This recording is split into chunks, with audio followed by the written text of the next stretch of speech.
Just because you don't see it doesn't mean it's not there.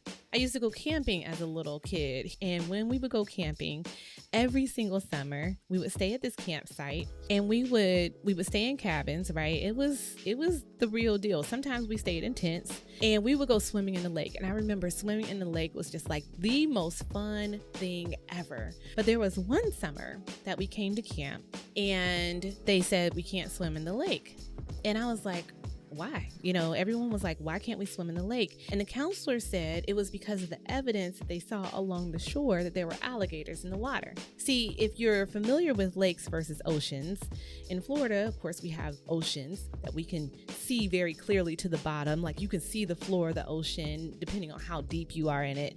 In a lake, you can't see the bottom, right? It's dark, it's cloudy, so you couldn't see it.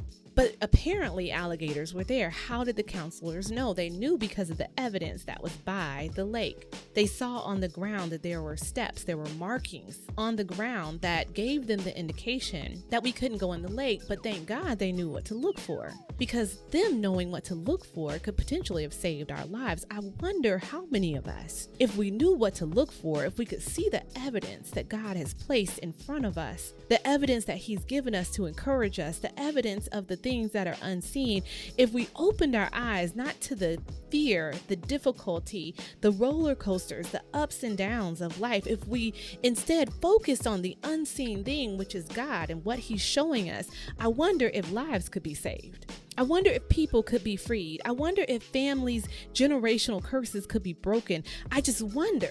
Somebody talk to me today. I wonder what could happen. I wonder what kind of businesses you could start. I wonder what kind of ministries you could start. I wonder what your book would sound like, what it would read like. I wonder what you speaking would be like. I wonder what you being everything that God created you to be would accomplish in this world, because what it accomplishes, that is the eternal thing. That is the eternal thing.